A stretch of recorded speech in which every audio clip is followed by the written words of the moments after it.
ಏನು ಅಂತೇಳಿ ಹೇಳ್ತೀವಿ. ನಮ್ಗೆ ಯಾವಾಗಲೂ ಒಳ್ಳೇದು ಮಾಡ್ತಾರೆ, ನಮ್ಗೆ ಬೇಕಾದ್ದನ್ನು ಕೊಡ್ತಾರೆ ಅಂತವರಿಗೆ ನಾವು ಏನ್ ಹೇಳ್ತೀವಿ, ಏನಂತ ಹೇಳ್ತೀವಿ? ಯಾರೋ ಹೇಳಿದ್ರು, ನಮ್ಗೆ ಒಳ್ಳೇದು ಮಾಡ್ತಾರೆ, ನಾವು ಕೇಳಿದ್ದನ್ನು ಕೊಡ್ತಾರೆ ಅಂತ ಹೇಳುವಂತವರನ್ನು ನಾವು ಏನು ಅಂತ ಕರಿತೀವಿ? ದೇವಸ್ಥಾನದಲ್ಲಿ ಗುಡಿಯ ಒಳಗಡೆ ಯಾರಿದ್ದಾರೆ? ದೇವರಿದ್ದಾರೆ. ದೇವರ ಹತ್ರ ಯಾಕೆ ಹೋಗ್ತೀವಿ ನಾವು? ನಮ್ಗೇನೋ ಬೇಕು, ನಮ್ಗೆ ಒಳ್ಳೆ ಆರೋಗ್ಯ ಕೊಡು, ನಮ್ಗೆ ಎಲ್ಲ ಭಾಗ್ಯಗಳನ್ನು ಕೊಡು, ನಮ್ಮನ್ನು ದೊಡ್ಡವರನ್ನಾಗಿ ಮಾಡು, ನಮ್ಮ ಜೀವನ ಸುಖಮಯವಾಗಿರಲಿ, ಈ ರೀತಿ ಅನೇಕ ಸಂಗತಿಗಳನ್ನು, ನಮ್ಗೆ ಒಳ್ಳೆ ವಿದ್ಯೆ ಕೊಡು, ಒಳ್ಳೆ ಬುದ್ಧಿ ಕೊಡು, ಈ ರೀತಿ ದೇವರಲ್ಲಿ ಪ್ರಾರ್ಥನೆ ಮಾಡ್ತೀವಿ. ಯಾವ ವಿಶ್ವಾಸದಿಂದ ಮಾಡ್ತೀವಿ? ದೇವರು ಅದನ್ನೆಲ್ಲ ಕೊಡ್ತಾನೆ ಅಂತ ಹೇಳಿ ನಾವು ದೇವರಲ್ಲಿ ಪ್ರಾರ್ಥನೆ ಮಾಡ್ತೀವಿ ಅಲ್ವಾ? ನಾವೆಲ್ಲರೂ ದೇವರನ್ನು ನೋಡಿದೀವಾ? ದೇವರನ್ನು ನೋಡಿದ್ದೀವಾ? ದೇವರನ್ನು ನೋಡಿದ್ದೀವಾ? ಒಂದು ಗಾದೆ ಹೇಳ್ತೇನೆ, ಅದರದ್ದು ಮುಂದಿನ ಭಾಗ ಹೇಳಬೇಕು. ಉಪ್ಪಿಗಿಂತ ರುಚಿ ಇಲ್ಲ, ತಾಯಿಗಿಂತ ಬಂಧು ಇಲ್ಲ ಅಲ್ವಾ? ಕಣ್ಣಿಗೆ ಕಾಣುವ ದೇವರು ಯಾರು? ಕೆಲವರಿಗೆ ಮಾತ್ರವಾ? ಕಣ್ಣಿಗೆ ಕಾಣುವ ದೇವರು ಯಾರು? ಮನೆಯೇ ಮೊದಲ ಪಾಠಶಾಲೆ. ಮುಂದಿನ ಮನೆಯೇ ಮೊದಲ ಪಾಠಶಾಲೆ, ಜನನಿ ತಾನೇ ಮೊದಲ ಗುರು. ಒಂದ್ಸಲ ಹೇಳ್ತೀರಾ? ಮನೆಯೇ ಮೊದಲ ಪಾಠಶಾಲೆ ಹೇಳಿ. ಜನನಿ ತಾನೇ ಮೊದಲ ಗುರುವು. ಮನೆಯೇ ಮೊದಲ ಪಾಠಶಾಲೆ, ಜನನಿ ತಾನೇ ಮೊದಲ ಗುರುವು ಅಲ್ವಾ? ಕಣ್ಣಿಗೆ ಕಾಣುವ ದೇವರು ಯಾರು? ಅಮ್ಮ. ಅಮ್ಮನಿಗೆ ಯಾರು ದೇವರು? ಅಮ್ಮನಿಗೆ ಯಾರು ದೇವರು? ಅಮ್ಮನ ಪಕ್ಕದಲ್ಲಿ ಯಾರು ಕೂತಿದ್ದಾರೆ? ಅಪ್ಪ ಕೂತಿದ್ದಾರೆ ಅಲ್ವಾ? ಅಮ್ಮ ಯಾರನ್ನು ದೇವರು ಅಂತೇಳಿ ಹೇಳ್ತಾರೆ? ಪತಿ ದೇವರು ಅಂತೇಳಿ ಹೇಳ್ತಾರೆ ಅಲ್ವಾ? ಹಾಗಾಗಿ ಅಮ್ಮ ನಮ್ಗೆ ದೇವರು, ಅಮ್ಮನಿಗೆ ಯಾರು ದೇವರು? ಅಪ್ಪ, ಪತಿ ದೇವರು. ಹಾಗಾಗಿ ನಮ್ಮ ಕಣ್ಣ ಮುಂದೆ ಇಬ್ಬರು ದೇವರಿದ್ದಾರೆ. ಯಾರ್ಯಾರು? ಅಮ್ಮ ಮತ್ತೆ ಅಪ್ಪ. ಯಾಕಂದ್ರೆ ಮೊದಲನೇ ದೇವರು ಅಮ್ಮ, ಎರಡನೇ ದೇವರು ಯಾರು? ಅಪ್ಪ. ಅದಕ್ಕೋಸ್ಕರ ಏನ್ ಹೇಳ್ತೀವಿ ನಾವು? ಮಾತೃ ದೇವೋ ಭವ ಹೇಳಿ, ಪಿತೃ ದೇವೋ ಭವ. ಇದರ ಅರ್ಥ ಗೊತ್ತಾ? ತಾಯಿಯೇ ದೇವರಂತೆ, ತಂದೆಯೇ ದೇವರಂತೆ. 3 ಸಲ ಇದನ್ನು ಹೇಳ್ತೀರಾ? ಮಾತೃ ದೇವೋ ಭವ, ಪಿತೃ ದೇವೋ ಭವ. ಒಂದ್ಸಲ ನಮ್ಮನ್ನು ಪೂರ್ತಿ ನೋಡ್ಕೊಳ್ಳಿ, ಮೇಲಿಂದ ಕೆಳಗಿನವರೆಗೆ ನಮ್ಮನ್ನು ನಾವು ನೋಡ್ಕೊಳ್ಬೇಕು. ನಮ್ಮ ದೇಹ ನೋಡ್ಕೊಳ್ಬೇಕು. ಒಂದ್ಸಲ ನೋಡ್ಕೊಳ್ಳಿ. ಒಂದ್ಸಲ ನಮ್ಮ ಕೈ, ಕಾಲು, ಇದನ್ನೆಲ್ಲ ಒಂದ್ಸಲ ನೋಡ್ಕೊಳ್ಳಿ. ಇದೆಲ್ಲ ಎಲ್ಲಿಂದ ಬಂತು ನಮ್ಗೆ? ಯಾರು ಕೊಟ್ಟಿದ್ದು? ದೇವರು ಕೊಟ್ಟಿದ್ದು. ನಾವು ಹುಟ್ಟುವ ಮೊದಲು 9 ತಿಂಗಳು ನಾವು ಎಲ್ಲಿದ್ವಿ? ಅಮ್ಮನ ಹೊಟ್ಟೆಯಲ್ಲಿದ್ವಿ. ಅಂದ್ರೆ ನಮ್ಮ ದೇಹ ಎಲ್ಲಿ ತಯಾರಾಯ್ತು? ಅಮ್ಮನ ಹೊಟ್ಟೆಯಲ್ಲಿ ತಯಾರಾಯ್ತು ಅಲ್ವಾ? ನಮ್ಮ ಜನ್ಮಕ್ಕೆ ಕಾರಣ ಯಾರು? ಅಮ್ಮ. ಮತ್ತಿನ್ಯಾರಾದ್ರೂ ಇದ್ದಾರ? ಅಪ್ಪ ಅಲ್ವಾ? ಅಮ್ಮ ಹೇಳಿದ್ರು ಇವರು ನಿಮ್ಮ ಅಪ್ಪ ಅಂತೇಳಿ ಹೇಳಿ ಅಲ್ವಾ? ಹಾಗಾಗಿ ಅಪ್ಪ ಅಮ್ಮನ ಕಾರಣದಿಂದಾಗಿ ನಮ್ಗೆ ಈ ದೇಹ ಸಿಕ್ಕಿದೆ ಅಲ್ವಾ? ನಾವು ಹುಟ್ಟುವಾಗ ಹೇಗಿದ್ವಿ? ಇಷ್ಟು ದೊಡ್ಡವರಾಗಿದ್ವಾ? ಪುಟಾಣಿ ಇಷ್ಟೇ ಸಣ್ಣದಿದ್ವಿ ಅಲ್ವಾ? ಸಣ್ಣದಾಗಿದ್ವಿ. ನಮ್ಗೆ ನಡಿಲಿಕ್ಕೆ ಬರ್ತಾ ಇತ್ತ? ಮಾತಾಡ್ಲಿಕ್ಕೆ ಬರ್ತಾ ಇತ್ತ? ಇಲ್ಲ ಅಲ್ವಾ? ನಾವು ಪುಟ್ಟ ಮಗು ಇದ್ದಾಗ ಎಲ್ಲಿ ನಾವು ಮಲಗಿದ್ವು ಅಲ್ಲೇ ಇರ್ತಾ ಇದ್ವಿ. ಮೂತ್ರ ನಾವು ಟಾಯ್ಲೆಟ್ಗೆ ಹೋಗ್ತಾ ಇದ್ವಾ? ಇಲ್ಲ, ಅಲ್ಲೇನೆ. ನಮ್ಗೇನಾದ್ರೂ ಶೌಚಕ್ಕೆ ಬಂದ್ರೆ ಹೇಸಿಗೆಯಲ್ಲಿ ಮಾಡ್ತಾ ಇದ್ವಿ? ಇಲ್ಲ, ಮಲಗಿದಲ್ಲೇ ಮಾಡ್ತಾ ಇದ್ವಿ ಅಲ್ವಾ? ಅದನ್ನೆಲ್ಲ ಯಾರು ಸ್ವಚ್ಛ ಮಾಡ್ತಾ ಇದ್ರು? ಅಮ್ಮ ಸ್ವಚ್ಛ ಮಾಡ್ತಾ ಇದ್ರು ಅಲ್ವಾ? ನಾವು ಏನೇ ಗಲೀಜು ಮಾಡಿದ್ರು ಸಹ ಅಮ್ಮ ಅದರ ಬಗ್ಗೆ ಏನೂ ಹೇಸಿಗೆ ಪಡ್ಕೊಳ್ಳದೆ ನಮ್ಮನ್ನೆಲ್ಲ ಸ್ವಚ್ಛ ಮಾಡ್ತಾ ಇದ್ರು ಅಲ್ವಾ? ಹಾಗೇನೆ ನಮ್ಗೆ ಎಲ್ಲ ಸಂಗತಿಗಳನ್ನು ಕಲಿಸಿದ್ಯಾರು? ನಮ್ಗೆ ಮಾತಾಡ್ಲಿಕ್ಕೆ ಕಲಿಸಿದ್ಯಾರು? ಅಮ್ಮ. ಅಪ್ಪನೂ ಕಲಿಸಿದ್ದಾರ? ಯಾರ್ಯಾರು ಕೇವಲ ಅಮ್ಮಂದಿರು ಮಾತ್ರ ಬಂದಿದ್ದಾರೋ ಅವರು ಅಪ್ಪ ಕೂಡ ಪಕ್ಕದಲ್ಲಿ ಕೂತಿದ್ದಾರೆ ಅಂತ ಅನ್ಕೊಳ್ಬೇಕು. ಅಪ್ಪ ಇಲ್ಲ ಅಂತ ಅನ್ಕೊಳ್ಬಾರ್ದು. ಯಾರು ಖಾಲಿ ತಾಯಂದಿರು ಮಾತ್ರ ಬಂದಿದೀವೋ ಅವರು ಅವರ ಪಕ್ಕದಲ್ಲಿ ಅಪ್ಪಂದಿರು ಇದ್ದಾರೆ ಅಂತೇಳಿ ಅನ್ಕೊಳ್ಬೇಕು. ಈಗ ಅಮ್ಮ ದೇವರ ಸ್ವರೂಪ ಅಂತ ಹೇಳಿದ್ಮೇಲೆ ಅಮ್ಮನಿಗೆ ಪೂಜೆ ಮಾಡ್ಬೇಕಲ್ವಾ? ಯಾವುದೇ ಒಂದು ದೇವರದ್ದು ಅತ್ಯಂತ ಮುಖ್ಯವಾದಂತ ಭಾಗ ಯಾವುದು ದೇಹದಲ್ಲಿ? ಇಡೀ ದೇಹಕ್ಕೆ ಆಧಾರ ಕೊಡುವುದು ಯಾವುದು? ಪಾದ ಅಲ್ವಾ?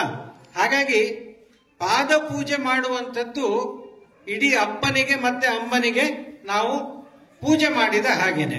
ಹಾಗಾಗಿ ಈಗ ಎಲ್ಲರೂ ಸಹ ನಾವು ತಂದ ತಟ್ಟೆ ಅದನ್ನು ಅಪ್ಪ ಅಥವಾ ಅಮ್ಮ, ಈಗ ಒಂದೇ ತಟ್ಟೆ ತಂದಿದ್ರೆ ಮೊದಲು ಅಪ್ಪನ ಕಾಲು, ಆಮೇಲೆ ಅಮ್ಮನ ಕಾಲು. ಆ ತಟ್ಟೆ ಕಾಲಿನ ಬುಡದಲ್ಲಿ ತಟ್ಟೆ ಇಡಿ.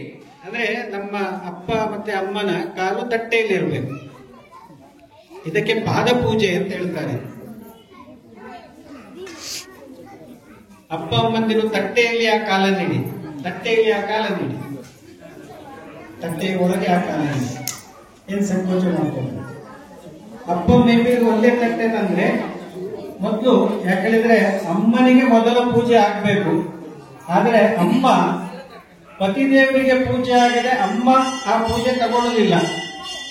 ಅದಕ್ಕೋಸ್ಕರ ಇದರ ಮೊದಲು ಅಪ್ಪನ ಕಾಲಿಡಿ. ನಾವು ತಂದ ನೀರು ಸ್ವಲ್ಪ ಆ ಪಾದಕ್ಕೆ ಹಾಕಿ ಪಾದ ತೊಳಿಬೇಕು. ಹಾಕಿ ಸ್ವಲ್ಪ ನೀರು ಹಾಕಿ, ತುಂಬಾ ಸುರಿಬೇಡಿ. ಕೈಯಲ್ಲಿ ಪಾದದ ನೀರು ಹಾಕಿ ಪಾದ ಒರೆಸ್ಬೇಕು.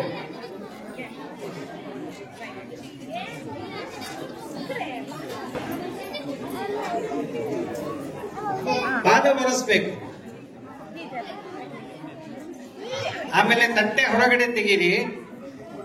ತಟ್ಟೆ ಹೊರಗಡೆ ತೆಗೆದು ನಾವು ತಂದ ಬಟ್ಟೆಯಿಂದ ಕಾಲು ಒರೆಸ್ಬೇಕು. ಅಪ್ಪನ ಪಾದ ಪೂಜೆ ಆದ್ರೆ ಅಮ್ಮನ ಪಾದ ಪೂಜೆ ಮಾಡಬೇಕು. ಅದೇ ರೀತಿ ಅಮ್ಮನ ಪಾದ ಪೂಜೆ ಮಾಡಿ ಆ ನೀರು, ಪಾದ ಪೂಜೆ ಮಾಡಿದ ನೀರನ್ನು ನಾವು ತಲೆ ಮೇಲೆ ಪ್ರೋಕ್ಷಣೆ ಮಾಡಿಕೊಳ್ಬೇಕು. ಅದು ಅತ್ಯಂತ ಪವಿತ್ರವಾದದ್ದು. ಅದಕ್ಕೋಸ್ಕರ ಆ ನೀರನ್ನು ನಮ್ಮ ಮೇಲೆ ಪ್ರೋಕ್ಷಣೆ ಮಾಡಿಕೊಳ್ಬೇಕು. ತಲೆ ಮೇಲೆ ಪ್ರೋಕ್ಷಣೆ ಮಾಡಿಕೊಳ್ಳಿ. ಅವರೇ ಮಾಡ್ಕೊಳ್ಬೇಕು. ಅಮ್ಮ ಮಾಡಬೇಡಿ. ಮಕ್ಕಳೇನೆ ಆ ನೀರು ತಗೊಂಡು ನಮ್ಮ ತಲೆ ಮೇಲೆ ಪ್ರೋಕ್ಷಣೆ ಮಾಡಿಕೊಳ್ಳಿ. ಇದು ದೇವರ ಪಾದ ತೊಳೆದಂತ ನೀರು, ಅತ್ಯಂತ ಪವಿತ್ರವಾದ್ದು. ಹಾಗಾಗಿ ಅದನ್ನು ನಮ್ಮ ತಲೆ ಮೇಲೆ ಪ್ರೋಕ್ಷಣೆ ಮಾಡಿಕೊಳ್ಬೇಕು.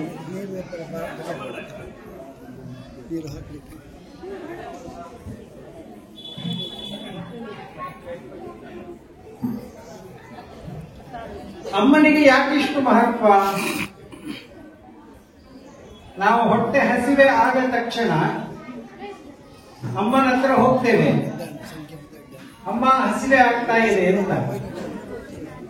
ಅಮ್ಮ ಏನ್ ಮಾಡಿರ್ತಾರೆ ಮನೆಯಲ್ಲಿ? ಊಟ, ಅಡಿಗೆ ಮಾಡಿ ಊಟ, ತಿಂಡಿ, ಕಾಫಿ, ಚಹಾ ಇದನ್ನೆಲ್ಲ ಮಾಡಿರ್ತಾರಲ್ವಾ? ಮೊದಲು ಅಮ್ಮ ತಿಂತಾರ ಅಥವಾ ನಮ್ಗೆ ತಿನ್ನಿಸ್ತಾರ? ಮೊದಲು ಅಮ್ಮ ತಿನ್ನೋದಿಲ್ವಾ? ನಮ್ಗೆ ತಿಂದಾದ ಮೇಲೆ, ನಮ್ಗೆ ಕೊಟ್ಟಾದ ಮೇಲೆ, ನಾವು ತಿಂದಾದ ಮೇಲೆ ಅಮ್ಮ ತಗೊಳ್ತಾರೆ. ಅಂದ್ರೆ ನಮ್ಮ ಹೊಟ್ಟೆ ತುಂಬಿದ್ರೆ ಅಮ್ಮನಿಗೆ ಅರ್ಧ ಹೊಟ್ಟೆ ತುಂಬಿದ ಹಾಗೇನೆ ಅಲ್ವಾ? ಒಂದೊಮ್ಮೆ ಉಳಿಲಿಲ್ಲ ಅಂತ ಅಂದ್ಕೊಳ್ಳಿ, ಆಗ ಅಮ್ಮ ಏನ್ ಮಾಡ್ತಾರೆ? ಮಾಡಿದಂತ ಅಡಿಗೆ ಖಾಲಿ ಆಯ್ತು, ಏನು ಉಳಿಲಿಲ್ಲ. ಅಮ್ಮ ಏನ್ ಮಾಡ್ತಾರೆ? ಉಪವಾಸ ಇದ್ರು ನೀವೆಲ್ಲ ತಿಂದದ್ ನೋಡಿನೇನೆ ಅಮ್ಮ ಹೊಟ್ಟೆ ತುಂಬಿಕೊಳ್ತಾರೆ ಅಲ್ವಾ? ಅಂದ್ರೆ ಅಮ್ಮ ಮಕ್ಕಳಿಗೋಸ್ಕರ ಎಲ್ಲ ರೀತಿಯ ತ್ಯಾಗಕ್ಕೂ ತಯಾರಾಗಿದ್ದಾಳೆ ಅಲ್ವಾ? ನಾವು ಹುಟ್ಟುವಾಗ ನಾವು ಸುಖವಾಗಿ ಹೊರಗೆ ಬಂದ್ವೋ ಅಥವಾ ಅಮ್ಮನಿಗೆ ಏನಾದ್ರೂ ಕಷ್ಟ ಆಯ್ತಾ? ವೇದನೆ ಅಂತೇಳಿ ಹೇಳ್ತಾರೆ ಅದಕ್ಕೆ. ಈ ನೋವೇನಾದ್ರೂ ಗಂಡಸರಿಗೆ ಬಂದ್ರೆ ಆ ನೋವು ತಡೀಲಿಕ್ಕಾಗದೆ ಅವರು ತಲೆ ತಿರುಗಿ ಬಿದ್ದು ಹೋಗ್ಬೋದು, ಅಂತ ಅಸಾಧ್ಯವಾದಂತ ನೋವು.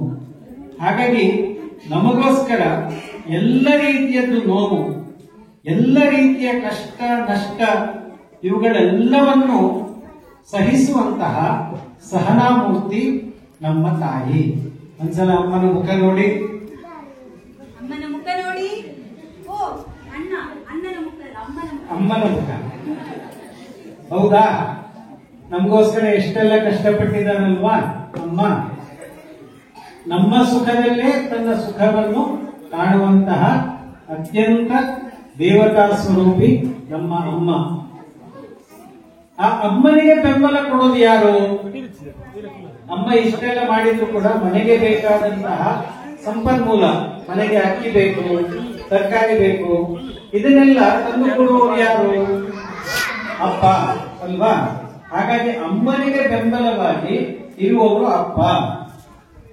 ಅಮ್ಮನಿಗೆ ಏನೂ ತೊಂದರೆ ಆಗದ ಹಾಗೇನೆ, ನಮಗೂ ಏನೂ ತೊಂದರೆ ಆಗದ ಹಾಗೇನೆ ಹೊರಗಡೆ ಹೋಗಿ ಸಂಪಾದನೆ ಮಾಡಿ ನಮಗೆಲ್ಲರಿಗೂ ಕೂಡ ಅನುಕೂಲ ಮಾಡುವಂತ ರೀತಿಯಲ್ಲಿ ಪರಿಶ್ರಮ ಪಡುವವರು ಯಾರು? ಅಪ್ಪ. ಹಾಗಾಗಿ ಅಮ್ಮನ ಈ ಒಂದು ಕರ್ತವ್ಯ ಏನಿದೆ, ಮಕ್ಕಳನ್ನು ದೊಡ್ಡದು ಮಾಡುವಂಥದ್ದು, ಅದಕ್ಕೆ ಬೆಂಬಲವಾಗಿರುವಂತವರು ಅಪ್ಪ. ಒಂದ್ಸಲ ಅಪ್ಪಂದಿರು ಇರುವಂತವರೆಲ್ಲ ಅಪ್ಪನ ಮುಖ ನೋಡಿ, ಒಂದೊಮ್ಮೆ ಇಲ್ಲ ಅಂತ ಹೇಳಿದ್ರೆ ಅಪ್ಪನನ್ನು ನೆನಪು ಮಾಡ್ಕೊಳ್ಳಿ. ನೆನಪು ಮಾಡ್ಕೊಂಡ್ರ ಸರಿ. ಇನ್ನೊಂದ್ಸಲ ಹೇಳಿ, ಮಾತೃದೇವೋ ಭವ, ಪಿತೃದೇವೋ ಭವ. ಈಗ ನಮ್ಮ ಪೂಜೆಯ ಮೊದಲನೇ ಭಾಗ ಆಗಿ ನಮ್ಮ ತಂದೆ ತಾಯಿಗಳದ್ದು ನಾವು ಪಾದವನ್ನು ತೊಳೆದಿದ್ದೇವೆ. ಈಗ ಪಾದ ಪೂಜೆ ಮಾಡಬೇಕಾದ್ರೆ ನಾವು ಅಪ್ಪ ಅಮ್ಮನ ಕಾಲಿಗೆ ನಮ್ಗೆ ಕೊಟ್ಟಂತಹ ಅರಶಿನ, ಕುಂಕುಮ ಮತ್ತೆ ಗಂಧ ಅವುಗಳನ್ನು ಪಾದಕ್ಕೆ ಹಚ್ಚಬೇಕು.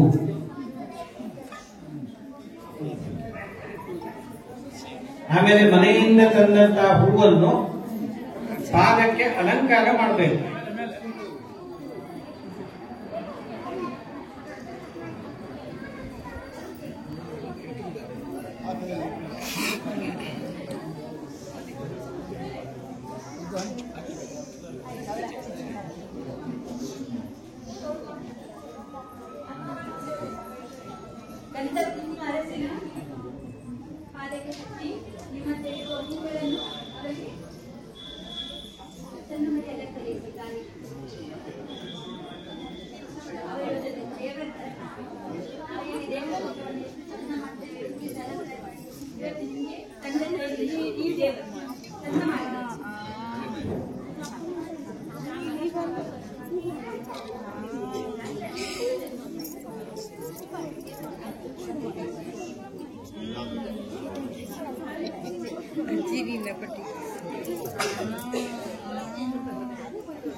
ತಾಯಂದಿರ ಮಹತ್ವ ಗೊತ್ತಾಗಬೇಕಾದ್ರೆ ಒಂದು ಸಂಗತಿ ನಾವು ಅರ್ಥ ಮಾಡ್ಕೊಳ್ಬೇಕು. ಸಾಮಾನ್ಯವಾಗಿ ಅನೇಕ ನಮ್ಮ ಗುರುಪೀಠಗಳು ಇದರಲ್ಲೆಲ್ಲ ಮಠಾಧಿಪತಿಗಳು ಅಂತ ಇರ್ತಾರೆ. ಮಕ್ಕಳ ಕೈಯಲ್ಲಿ ಕೊಡಿ, ಮಕ್ಕಳಿಗೆ ಕೊಡಿ, ಮಕ್ಕಳ ಕೈಯಲ್ಲಿ ಕೊಡಿ ನೈವೇದ್ಯಕ್ಕೆ.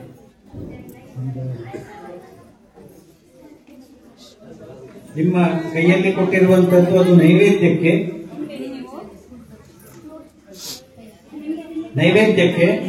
ಅದು ಅಪ್ಪಮ್ಮನಿಗೆ ನೈವೇದ್ಯಕ್ಕೆ ಅದನ್ನು ನೈವೇದ್ಯ ಮಾಡಿ ಅಪ್ಪ ಅಮ್ಮ ಕೊಟ್ಟ ಮೇಲೆ ತಿನ್ಬೇಕು. ಅಲ್ಲೇ ಎದುರುಗಡೆ ಇಟ್ಕೊಳ್ಳಿ. ಅರಶಿನ ಕುಂಕುಮದ ಬಾಳೆ ಎಲೆ ನಿಮ್ಗೆ ಬಾಳೆ ಎಲೆ ಏನು ಕೊಟ್ಟಿದ್ದಾರೆ ಅದರ ಎದುರುಗಡೆ ಇಟ್ಟುಕೊಳ್ಳಿ.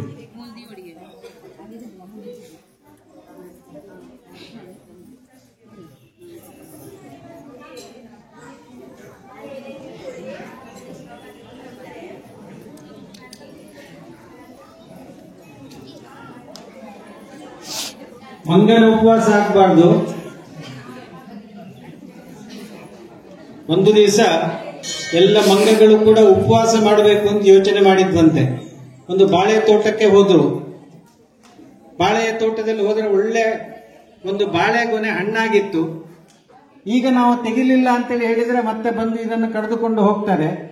ಹಾಗಾಗಿ ಈ ಬಾಳೆಹಣ್ಣು ತೆಗೆದಿಟ್ಟುಕೊಳ್ಳುವ ಅಂತೇಳಿ ಎಲ್ಲ ಮಂಗಗಳು ಕೂಡ ಒಂದೊಂದು ಬಾಳೆಹಣ್ಣು ತೆಗೆದು ಇಟ್ಕೊಂಡು, ಯಾಕಂದ್ರೆ ಬಿಟ್ರೆ ಅದು ತೋಟದವನು ಬಂದು ಅದನ್ನು ಕಡಿದುಕೊಂಡು ಹೋಗ್ತಾನೆ ಅಂತ. ಎಲ್ಲ ಬಾಳೆಹಣ್ಣು ಎದುರುಗಡೆ ಇಟ್ಕೊಂಡಿದ್ದು ಉಪವಾಸ, ಅದನ್ನೇನು ಮಾಡುವ ಹಾಗಿಲ್ಲ.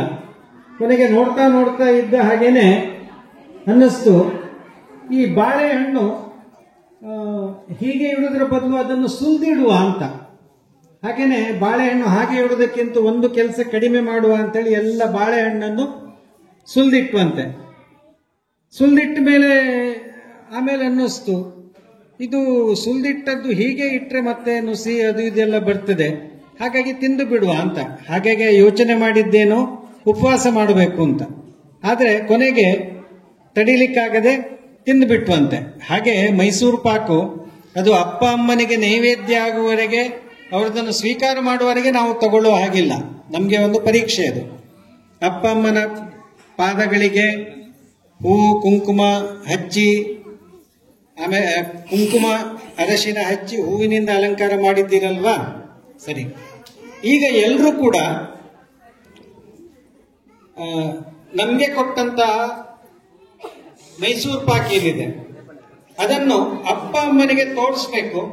ಅಪ್ಪ ಅಮ್ಮ ಅದಕ್ಕೊಂದು ಸಣ್ಣ ಸಣ್ಣ ಭಾಗ ತಗೊಂಡು ತಿನ್ಬೇಕು. ಅಪ್ಪ ಅಮ್ಮನಿಗೆ ಕೊಡಿ ಅದನ್ನು. ಅದರದ್ದು ಒಂದೊಂದು ಚೂರು ನೀವು ತಿನ್ನಿ. ನೀವು ಅಪ್ಪ ಅಮ್ಮನಿಗೆ ಕೊಡು, ನೀರು ತುಂಡು ಮಾಡಿ ಕೊಡ್ಬೇಡ. ಅಪ್ಪ ಅಮ್ಮನಿಗೆ ಹೀಗೆ ಇಡಿ, ಎದುರುಗಡೆ ಇಡಿ, ಎದುರುಗಡೆ ಇಡೀರಿ. ನೀವು ಅದರದ್ದು ಒಂದೊಂದು ಚೂರು ತಗೊಳ್ಳಿ. ಆಮೇಲೆ ಪ್ರಸಾದ ಅಂತೇಳಿ ಹೇಳಿ ನೀವು ತಗೊಳ್ಳಿ, ತಿನ್ಬೇಕು. ನೈವೇದ್ಯ ನಿಮ್ಗೆ, ನೀವು ತಗೊಳ್ಳಿ. ಮಕ್ಕಳಿಗೆ ಪ್ರಸಾದ ಉಳಿಸ್ಬೇಕು, ಎಲ್ಲ ನೀವು ತಿನ್ನುವುದಲ್ಲ. ಆಮೇಲೆ ನೀವು ಅದನ್ನು ಸ್ವೀಕಾರ ಮಾಡಿದ್ಮೇಲೆ ನಿಮ್ಗೆ ನೈವೇದ್ಯ ಆಯ್ತು. ಆಮೇಲೆ ಉಳಿದದನ್ನು ಮಕ್ಕಳಿಗೆ ನೀವು ತಿನ್ನಿಸಿ. ಮಕ್ಕಳ ಕೈಯಿಂದ ಮೈಸೂರು ಪಾಕು ತಂದೆ ತಗೊಳ್ಳಿ, ಅದನ್ನು ಚೂರು ನೀರು ತಗೊಂಡು ಮಕ್ಕಳಿಗೆ ಕೊಡಿ. ಮಕ್ಕಳಿಗೆ ನೀವೇ ತಿನ್ನಿಸಿ, ಅಥವಾ ತಿನ್ನಿಸ, ಮಕ್ಕಳಿಗೆ ತಿನ್ನಿಸಿ, ಮಕ್ಕಳಿಗೆ ತಿನ್ನಿಸಿ.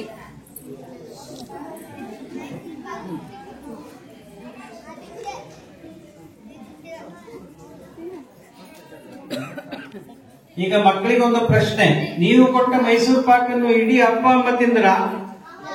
ಇಲ್ಲ. ಏನ್ ಮಾಡಿದ್ರು? ಶಾಸ್ತ್ರಕ್ಕೆ ಒಂದು ಸಣ್ಣ ಸಣ್ಣದು ತುಂಡು ಮಾತ್ರ ತಗೊಂಡ್ರು. ಆದ್ರೆ ಹೆಚ್ಚಿನ ಭಾಗ ಯಾರಿಗೆ ಕೊಟ್ರು? ನಮ್ಗೆ ವಾಪಸ್ ಕೊಟ್ರಲ್ವಾ. ಈಗ ಅಪ್ಪ ಅಮ್ಮ ಇಷ್ಟೆಲ್ಲ ಕಷ್ಟಪಡ್ತಾರೆ. ಅವರು ಈಗ ಅಪ್ಪ ಅಮ್ಮ ಸಂಪಾದನೆ ಏನ್ ಮಾಡ್ತಾರೆ ಅಥವಾ ಮನೆಯಲ್ಲಿ ಅಡಿಗೆ ಮಾಡ್ತಾರೆ, ಇದನ್ನು ಅವರೇ ತಿಂತಾರ ಅಥವಾ ನಮ್ಗೆ ಜಾಸ್ತಿ ಕೊಡ್ತಾರ?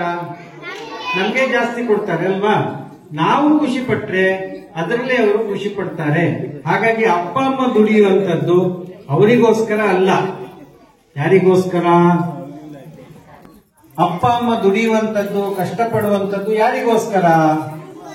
ನಮಗೋಸ್ಕರ ಅಲ್ವಾ. ಈಗ ನೀವು ನೈವೇದ್ಯ ಕೊಟ್ರಿ, ಅದರಲ್ಲಿ ಒಂದು ಸ್ವಲ್ಪ ಭಾಗ ಮಾತ್ರ ಅಪ್ಪ ಅಮ್ಮ ತಗೊಂಡ್ರು. ನಿಮ್ಗೆ ಬೇಜಾರಾಗಬಾರ್ದು. ಕೊಟ್ಟದ್ದನ್ನು, ಅದಕ್ಕೆ ನೈವೇದ್ಯ ಕೊಟ್ಟದ್ದಕ್ಕೆ ಬೆಲೆ ಕೊಡಬೇಕು ಅಂತ ಸ್ವಲ್ಪ ತಗೊಂಡ್ರು. ಹೆಚ್ಚಿನ ಭಾಗ ಯಾರಿಗೆ ಕೊಟ್ರು? ಅಪ್ಪ ಅಮ್ಮ ನಮ್ಗೆ ವಾಪಸ್ ಕೊಟ್ರು ಅಲ್ವಾ. ಈಗ ಪಾದ ಪೂಜೆ ಆಯ್ತು, ಆಮೇಲೆ ನೈವೇದ್ಯ ಕೂಡ ಕೊಟ್ವಿ.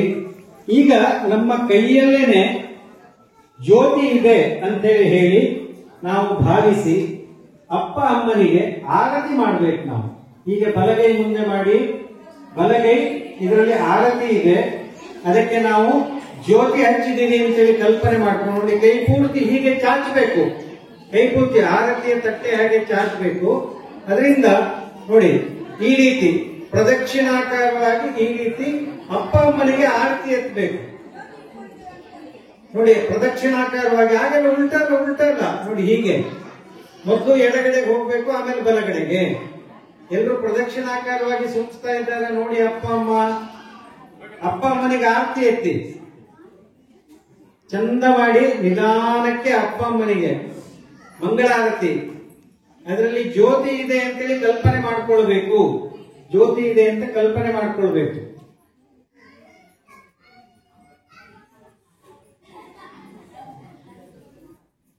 ನಮ್ಮ ಜೀವನದ ಜ್ಯೋತಿಯನ್ನು ಬೆಳಗುವವರು ಅಪ್ಪ ಅಮ್ಮ. ಹಾಗಾಗಿ ನಾವು ಈ ರೀತಿ ಸಾಂಕೇತಿಕವಾಗಿ ಅವರ ಜೀವನವನ್ನು ಕೂಡ ನಾವು ಬೆಳಗ್ತೀವಿ ಅಂತೇಳಿ ಹೇಳಿ ನಾವು ಆರತಿ ಎತ್ತೀವಿ. ಸಾಕು. ಅಪ್ಪ ಅಮ್ಮನ ಒಂದು ಆಕಾಂಕ್ಷೆಗಳನ್ನು ಬೆಳಗುವಂಥದ್ದು ಹೇಗೆ? ಅಪ್ಪ ಅಮ್ಮನಿಗೆ ಏನು ಆಸೆ? ನಾವು ಒಳ್ಳೆ ವಿದ್ಯಾವಂತರಾಗಬೇಕು, ನಾವು ಒಳ್ಳೆ ಗುಣವಂತರಾಗಬೇಕು, ನಾವು ಬುದ್ಧಿವಂತರಾಗಬೇಕು, ಅಪ್ಪ ಅಮ್ಮ ಹೇಳಿದ ಮಾತನ್ನು ಕೇಳಬೇಕು. ಇದು ಅಪ್ಪ ಅಮ್ಮನ ಆಸೆ. ಅನೇಕ ಸಲ ಅಪ್ಪ ಅಮ್ಮ ಮನೆಯಲ್ಲಿ ನಮಗೆ ಬೈತಾರಲ್ವಾ? ಅಪ್ಪ ಅಮ್ಮನಿಗೆ ದ್ವೇಷ ಇದೆಯಾ ನಮ್ಮ ಬಗ್ಗೆ? ನಮ್ಮೇಲೆ ದ್ವೇಷ ಇದೆಯಾ ಅಪ್ಪ ಅಮ್ಮನಿಗೆ? ಕೆಲವು ಸಲ ಅಮ್ಮನಿಗೆ ಸಿಟ್ಟು ಬರ್ತದೆ ಅಥವಾ ಅಪ್ಪನಿಗೆ ಸಿಟ್ಟು ಬರ್ತದೆ, ಬೈತಾರೆ, ಹೊಡಿತಾರೆ. ನಾವು ಬೇಜಾರು ಮಾಡ್ಕೊಳ್ಬೇಕಾ? ನಮ್ಗೆ ಕೆಲವು ಸಲ ಅಳು ಬರುತ್ತೆ. ಯಾಕೆ ಮಾಡ್ತಾರೆ ಹಾಗೆ? ಯಾಕೆ ಹಾಗೆ ಮಾಡ್ತಾರೆ? ಯಾಕಂತಂದ್ರೆ ನಾವೇನೋ ತಪ್ಪು ಮಾಡಿದ್ದೀವಿ, ಆ ತಪ್ಪು ಮಾಡಿರೋದು ಸರಿಯಲ್ಲ, ಅದನ್ನು ತಿದ್ದಿಕೊಳ್ಬೇಕು, ನಮ್ಗೆ ಇದು ಗೊತ್ತಾಗ್ಬೇಕು ಅಂತ ಹೇಳಿ ನಮ್ಮನ್ನು ತಿದ್ದಲಿಕ್ಕೋಸ್ಕರ, ನಾವು ಒಳ್ಳೆಯವರಾಗ್ಲಿಕ್ಕೋಸ್ಕರ ಅಪ್ಪ ಅಮ್ಮ ನಮಗೆ ಬೈಬಹುದು ಅಥವಾ ಒಂದೆರಡು ಪೆಟ್ಟು ಕೊಡಬಹುದು. ಅದು ನಮ್ಮ ಒಳ್ಳೆಯದಕ್ಕೋಸ್ಕರ. ನಾವು ಒಳ್ಳೆಯವರಾಗಬೇಕು, ಬುದ್ಧಿವಂತರಾಗಬೇಕು, ಗುಣವಂತರಾಗಬೇಕು, ವಿದ್ಯಾವಂತರಾಗಬೇಕು ಅಂತ. ಹಾಗೆ ಅಪ್ಪ ಅಮ್ಮ ಇಷ್ಟೆಲ್ಲ ಕಷ್ಟಪಡಬೇಕಾದ್ರೆ ನಮ್ಮ ಜವಾಬ್ದಾರಿ ಏನು? ನಾವು ಒಳ್ಳೆಯವರಾಗಿ ಬೆಳಿಬೇಕು. ಬೆಳೆದು ಮುಂದಿನ ದಿನಗಳಲ್ಲಿ ಅಪ್ಪ ಅಮ್ಮ ಏನು ಆಸೆ ಪಟ್ಟಿದ್ದಾರೆ ಆ ರೀತಿ ನಾವು ಕೂಡ ಆಗಬೇಕು. ನಾವು ಕೂಡ ನಮ್ಮ ಕಾಲ ಮೇಲೆ ನಾವು ನಿಲ್ಲುವ ಹಾಗೆ ಆಗಬೇಕು. ಅದಕ್ಕೆ ಈಗ ಪೂರ್ತಿ ವಿದ್ಯಾಭ್ಯಾಸದ ಕಡೆಗೆ ಗಮನ ಕೊಡಬೇಕು. ಪ್ರತಿ ವಾರ ಬಾಲ ಸಂಸ್ಕಾರ ಕೇಂದ್ರಕ್ಕೆ ಬರಬೇಕು. ಇಲ್ಲಿ ಬಂದು ಸಂಸ್ಕಾರ ಪಡಿಬೇಕು. ಸಂಸ್ಕಾರ ಹೇಳಿದ್ರೇನು? ತುಪ್ಪ ನೋಡಿದ್ದೀರಲ್ವಾ? ಮನೆಯಲ್ಲಿ ತುಪ್ಪ ಎಲ್ರಿಗೂ ಗೊತ್ತು. ತುಪ್ಪ ಹೇಗೆ ಆಗ್ತದೆ? ಎಲ್ಲಿಂದ ಬರ್ತದೆ ತುಪ್ಪ? ಅಂಗಡಿಗೆ ಹೋಗಿ ಪ್ಯಾಕೆಟ್ ಅಲ್ಲಿ ತುಪ್ಪ ಸಿಗ್ತದೆ ಅಲ್ವಾ? ಎಲ್ಲಿಂದ ಬರ್ತದೆ ತುಪ್ಪ? ಮನೆಯಲ್ಲಿ ಏನಾದರೂ ತುಪ್ಪ ಮಾಡುವುದನ್ನು ನೋಡಿದ್ದೀರಾ? ಅಮ್ಮನಿಗೆ ಕೇಳಿದ್ದೀರಾ ತುಪ್ಪ ಹೇಗೆ ಮಾಡುದು ಅಂತ? ಹಾಲಿಂದ ಹೇಗೆ ಬರ್ತದೆ? ಹಾಲನ್ನು ಬಿಸಿ ಮಾಡ್ತಾರೆ, ಬಿಸಿ ಮಾಡಿದ ಮೇಲೆ ತಣಿಸ್ತಾರೆ, ತಣಿಸಿದ ಮೇಲೆ ಅದಕ್ಕೆ ಸ್ವಲ್ಪ ಹೆಪ್ಪು ಹಾಕುದು ಅಂತ ಹೇಳ್ತಾರೆ. ಮೊಸರು ಅಥವಾ ಮಜ್ಜಿಗೆ ಸ್ವಲ್ಪ ಹಾಕ್ತಾರೆ. ಆಮೇಲೆ ರಾತ್ರಿ ಇಡೀ ಅದನ್ನು ಹಾಗೆ ಬಿಡ್ತಾರೆ. ಮರು ದಿವಸಕ್ಕೆ ಹಾಲಿದ್ದದ್ದು ಏನಾಗ್ತದೆ? ಏನಾಗುತ್ತೆ? ಹಾಲಿದ್ದದ್ದು ತುಪ್ಪ ಆಗತ್ತಾ? ಹಾಲಿದ್ದದ್ದು ಏನಾಗುತ್ತೆ? ಮೊಸರಾಗ್ತದೆ. ಮೊಸರಿಂದ ತುಪ್ಪ, ಮೊಸರಲ್ಲಿ ತುಪ್ಪ ಇದೆಯಾ? ಇಲ್ಲ. ಹಾಗಾದ್ರೆ ಮೊಸರಿಂದ ತುಪ್ಪ ಹೇಗೆ ಬರ್ತದೆ? ಮೊಸರನ್ನು ಕಡಿತಾರೆ. ಕಡಿದಾಗ ಏನ್ ಬರ್ತದೆ? ಬೆಣ್ಣೆ. ತುಪ್ಪ ಬರ್ತದ? ಬೆಣ್ಣೆ ಬರ್ತದ? ಬೆಣ್ಣೆ ಹೇಗಿರ್ತದೆ? ಕಪ್ಪಗಿರ್ತದ? ಬೆಳ್ಳಿಗಿರ್ತದೆ ಅಲ್ವಾ? ತೇಲ್ತಾ ಇರ್ತದೆ. ಆ ರೀತಿ ಬೆಣ್ಣೆ ಬಂದದ್ದನ್ನು ಏನ್ ಮಾಡ್ತೀವಿ?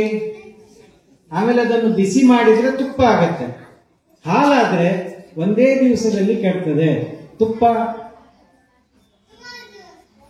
ಸಾಕಷ್ಟು ದಿವಸ ಬರ್ತದೆ. ವರ್ಷಗಟ್ಟಲೆಯಿಂದ ಸಂಗ್ರಹ ಮಾಡಿದಂತಹ ತುಪ್ಪ ಅದು ದಿನ ಜಾಸ್ತಿ ಆಗ್ತಾ ಹೋದ ಹಾಗೇನೆ ಅದರ ಔಷಧದ ಗುಣ ಜಾಸ್ತಿ ಆಗುತ್ತೆ. ಈಗಲೂ ಸಹ ಮಲೆನಾಡಿನ ಕೆಲವು ಮನೆಗಳಿಗೆ ಹೋದ್ರೆ ವರ್ಷಗಟ್ಟಲೆ ಹಿಂದಿನ ತುಪ್ಪ ಈಗಲೂ ಸಿಗುತ್ತೆ. ತುಪ್ಪದ ಆಯುಷ್ಯ ಜಾಸ್ತಿ ಆಗ್ತಾ ಹೋದಷ್ಟು ಅದರ ಔಷಧದ ಗುಣ ಜಾಸ್ತಿ ಆಗುತ್ತೆ.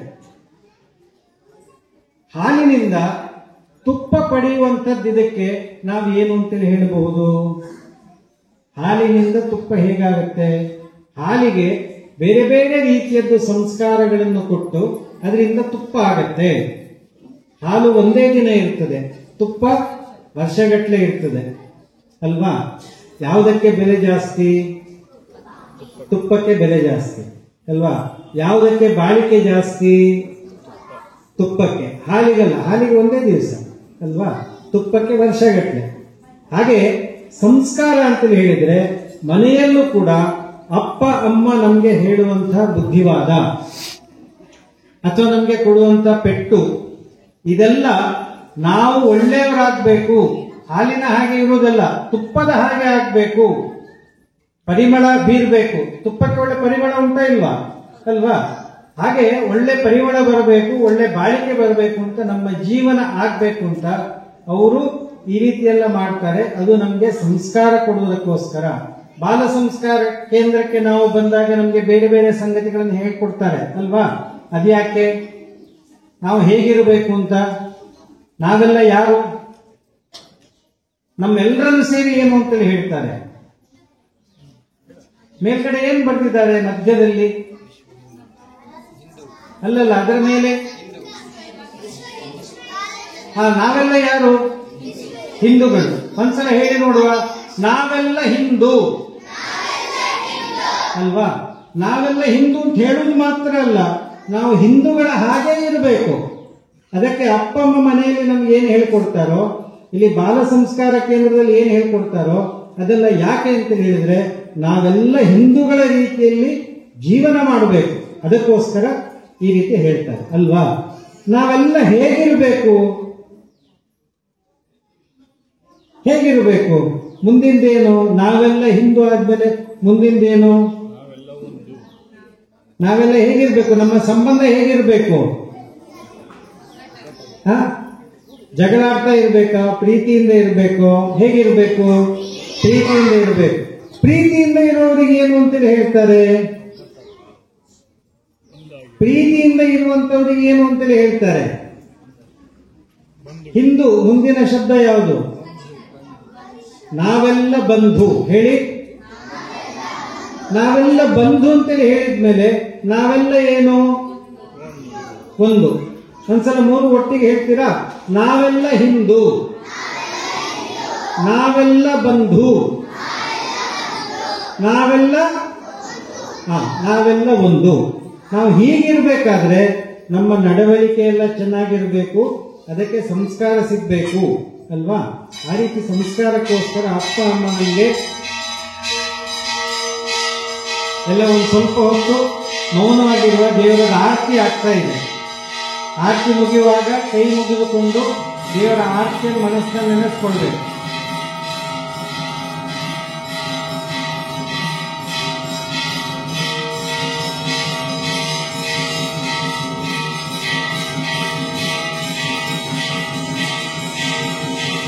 ಹೇಳಿದ್ದನ್ನು ನೀವೆಲ್ಲ ಪುನರಾವರ್ತನೆ ಮಾಡ್ಬೇಕು. ಮಾಡ್ತೀರಾ ಮಕ್ಕಳು? ನೀವು ಮಾಡುವುದೆಲ್ಲ ನಮ್ಮ ಒಳ್ಳೆಯದಕ್ಕೋಸ್ಕರ.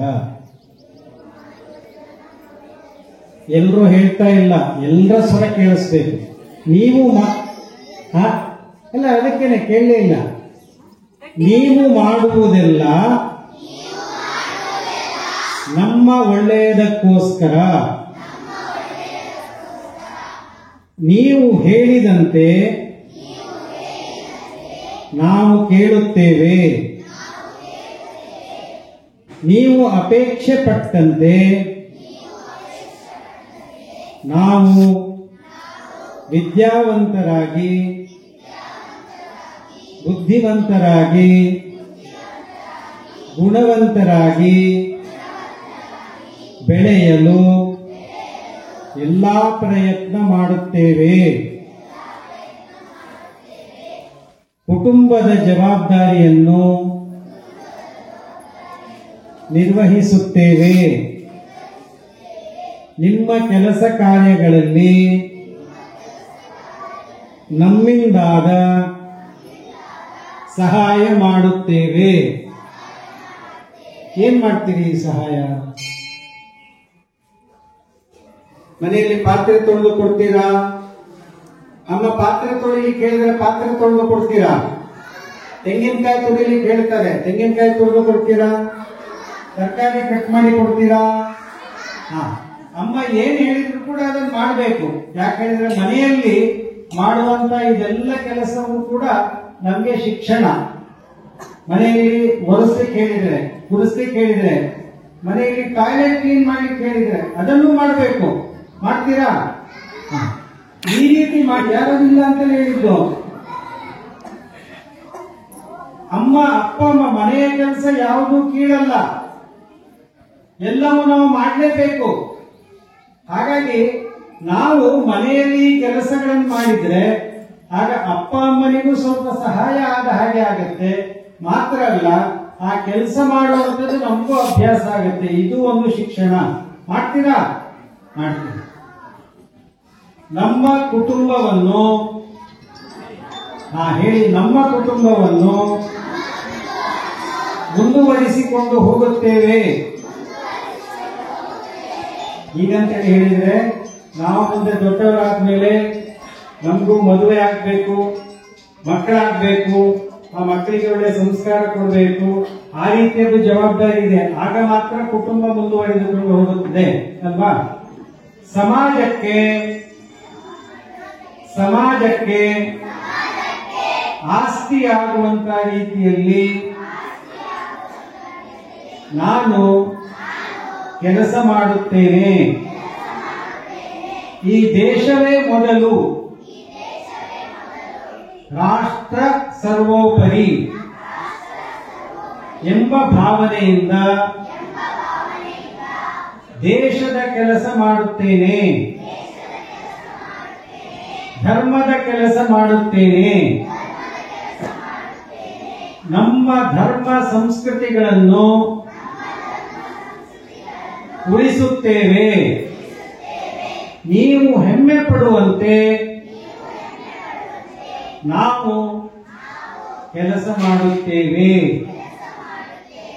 ಮಾಡ್ತೀರಾ? ನಾನು ಹೇಳಿದ್ದು ಮಾತ್ರ ರಿಪೀಟ್ ಮಾಡೋದಲ್ಲ.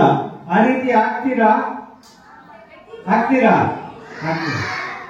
ಅಪ್ಪ ಅಮ್ಮ ನಿಮ್ಮ ಬಗ್ಗೆ ತುಂಬಾ ಭರವಸೆ ಇಟ್ಟುಕೊಂಡು ನಿಮಗೋಸ್ಕರ ಎಲ್ಲ ರೀತಿಯದ್ದು ತ್ಯಾಗ, ಪರಿಶ್ರಮ, ಸೇವೆ, ಪ್ರೀತಿ, ವಾತ್ಸಲ್ಯ ಇದನ್ನೆಲ್ಲ ಕೊಡ್ತಾ ಇದ್ದಾರೋ ಇಲ್ವೋ?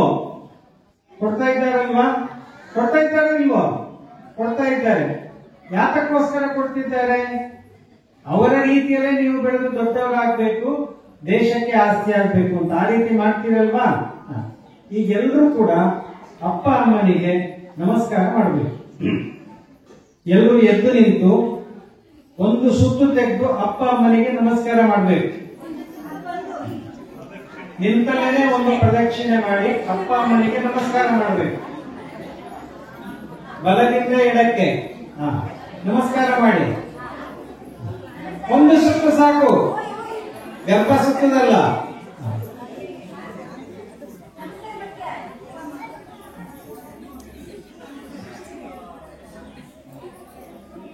ಕೂತ್ಕೊಳ್ಳಿ. ಸ್ನಾನ ಮಾಡಿ ಆದ್ಮೇಲೆ ಮೊದಲು ಯಾರಿಗೆ ನಮಸ್ಕಾರ ಮಾಡ್ತೀವಿ? ನಾವು ದೇವರಿಗೆ ನಮಸ್ಕಾರ ಮಾಡ್ತೀವಿ. ಅದಾದ್ಮೇಲೆ ಯಾರಿಗೆ ನಮಸ್ಕಾರ ಕೊಡಬೇಕು? ಅಪ್ಪ ಅಮ್ಮನಿಗೆ ನಮಸ್ಕಾರ ಮಾಡಬೇಕು. ಮನೆಯಲ್ಲಿ ಹಿರಿಯರಿದ್ರೆ, ಅಪ್ಪ ಅಮ್ಮನ ಹಿರಿಯರಿದ್ದಾರೆ, ಅಜ್ಜ ಅಜ್ಜಿ ಇದ್ದಾರೆ, ಮೊದಲು ಯಾರಿಗೆ ನಮಸ್ಕಾರ ಮಾಡಬೇಕು? ಮೊದಲು ದೊಡ್ಡವರಿಗೆ ನಮಸ್ಕಾರ ಮಾಡಿ ಆಮೇಲೆ ಅಪ್ಪ ಅಮ್ಮನಿಗೆ ನಮಸ್ಕಾರ ಮಾಡಬೇಕು. ಅಂದ್ರೆ ಮನೆಯಲ್ಲಿರುವಂತಹ ಹಿರಿಯರಿಗೆ ಪ್ರತಿನಿತ್ಯ ನಾವು ನಮಸ್ಕಾರ ಮಾಡಬೇಕು. ಅಪ್ಪ ಅಮ್ಮನಿಗೆ ನಮಸ್ಕಾರ ತಪ್ಪಿಸ್ಲಿಕ್ಕಿಲ್ಲ. ಮಾಡಬಹುದಾ ಹೇಳಿ? ಕಷ್ಟ ಆಗ್ತದಾದ್ರೆ ಇಲ್ಲ, ಮಾಡೋದಿಲ್ಲ ಅಂತೇಳಿ. ಕಷ್ಟ ಆಗ್ತದಾ? ಮಾಡ್ತೀವಿ ನೋಡಿ. ಇವತ್ತು ದುರ್ಗಾ ಪರಮೇಶ್ವರಿ ದೇವಿಯ ಸನ್ನಿಧಿಯಲ್ಲಿ, ನಾಗಕನ್ನಿಕಾ ದೇವಿಯ ಸನ್ನಿಧಿಯಲ್ಲಿ, ಕಲ್ಲೂರ್ತಿ ಅಮ್ಮನವರ ಸನ್ನಿಧಿಯಲ್ಲಿ ನಾವು ಸಂಕಲ್ಪ ಮಾಡಿದ್ದೇವೆ. ಇದನ್ನು ತಪ್ಪಿಸಿಕೊಳ್ಳುವ ಹಾಗಿಲ್ಲ. ಪ್ರತಿನಿತ್ಯ ಏನ್ ಮಾಡಬೇಕು? ಪ್ರತಿನಿತ್ಯ ಏನ್ ಮಾಡಬೇಕು? ನಮ್ಮ ಸಂಕಲ್ಪ ಏನು? ಏನ್ ಮಾಡಬೇಕು? ಮರ್ತು ಬಿಟ್ರ? ಏನ್ ಮಾಡಬೇಕು? ಅಪ್ಪ ಅಮ್ಮನಿಗೆ ನಮಸ್ಕಾರ ಮಾಡಬೇಕು. ಮನೆಯಲ್ಲಿ ಹಿರಿಯರಿಗೆ ನಮಸ್ಕಾರ ಮಾಡಬೇಕು. ಮಾಡಬಹುದಾ? ಅಪ್ಪ ಅಮ್ಮನಿಗೆ ಪೂಜೆ ಮಾಡಿದ್ದು ಅಂತ ಹೇಳಿದ್ರೆ ಸಾಕ್ಷಾತ್ ಕಣ್ಣ ಮುಂದೆ ಇರುವಂತಹ ಜೀವಂತ ದೇವರಿಗೆ ನಾವು ಪೂಜೆ ಮಾಡಿದ್ದೇವೆ, ನಮಸ್ಕಾರ ಮಾಡಿದ್ದೇವೆ. ಅವರು ನಮ್ಮ ಹಿತವನ್ನು ಬಯಸುವಂತವರು, ನಮಗೆ ನಮ್ಮ ಹಿತಕ್ಕೋಸ್ಕರ ಎಲ್ಲವನ್ನು ಕೂಡ ತ್ಯಾಗ ಮಾಡುವವರು. ಅವರು ದೇವರ ಸ್ವರೂಪ ಹೇಳುವಂತದ್ದನ್ನು ಯಾವಾಗಲೂ ನೆನಪಿಟ್ಟುಕೊಳ್ಳುವ, ಯಾವಾಗಲೂ ಅವರಿಗೆ ಗೌರವ ಕೊಡಬೇಕು, ಅವರ ಮಾತಿಗೆ ಬೆಲೆ ಕೊಡಬೇಕು. ಎಲ್ರಿಗೂ ಒಳ್ಳೇದಾಗಲಿ ಅಂತೇಳಿ ಹೇಳಿ ಈ ಕಾರ್ಯಕ್ರಮ ಮುಗಿಸ್ತೀನಿ.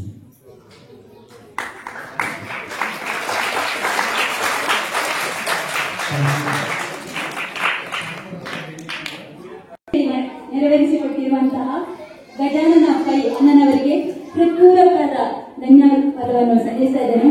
ಹಾಗೆ ಯಾರಾದರೂ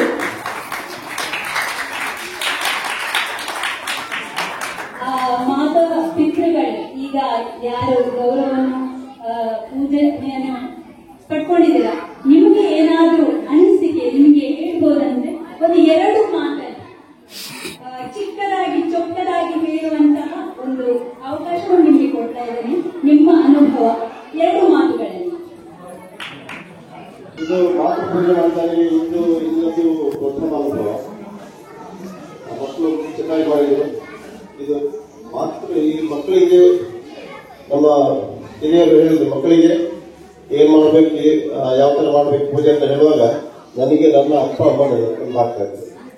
ಇದು ಒಂದು ಭಾವನಾತ್ಮಕವಾದ ಕಾರ್ಯಕ್ರಮ ತುಂಬಾ ಚೆನ್ನಾಗಿ ವಿವರಿಸಿದ್ದೇನೆ. ಅವರಿಗೆ ತುಂಬಾ ಧನ್ಯವಾದಗಳು. ಎಲ್ಲರೂ ಸರಿಯಾಗಿ ಕುಳಿತುಕೊಳ್ಳುವ.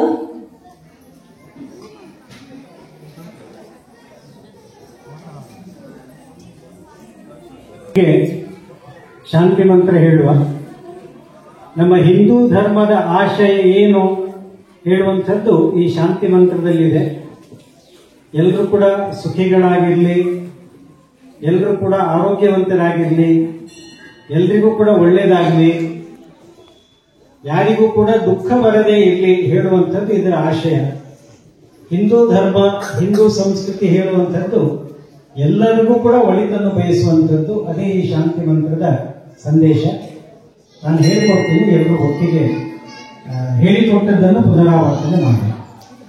ಸರ್ವೇ ಭವಂತು ಸುಖಿನಃ, ಸರ್ವೇ ಭವಂತು ಸುಖಿನಃ, ಸರ್ವೇ ಸಂತು ನಿರಾಮಯಾಃ, ಸರ್ವೇ ಸಂತು ನಿರಾಮಯಾಃ, ಸರ್ವೇ ಭದ್ರಾಣಿ ಪಶ್ಯಂತು, ಸರ್ವೇ ಭದ್ರಾಣಿ ಪಶ್ಯಂತು, ಮಾ ಕಶ್ಚಿತ್ ದುಃಖಭಾಗ್ ಭವೇತ್, ಮಾ ಕಶ್ಚಿತ್ ದುಃಖಭಾಗ್ ಭವೇತ್. ಓಂ ಶಾಂತಿ ಶಾಂತಿ ಶಾಂತಿ.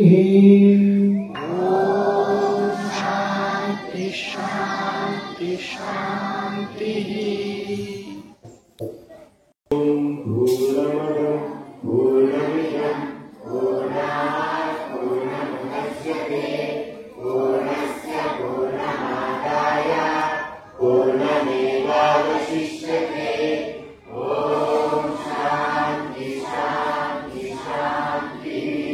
सच्चिदानंद भगवान की, भारत माता की, गौ माता की, गंगा माता की, श्री राम जन्मभूमि की, श्री कृष्ण जन्मभूमि की, काशी विश्वनाथ की, पवन सुत हनुमान की, बोलो भाई सब संतों की, बोलो भाई सब भक्तों की। धर्म की जय हो, अधर्म का नाश हो, प्राणियों में सद्भावना हो, विश्व का कल्याण हो, गोवंश हत्या बंद हो, धर्मांतर बंद हो, भारत अखंड हो। हर हर महादेव। ಹಾಗೆ ಹಿಂದುಗಡೆ ಫಲಾರದ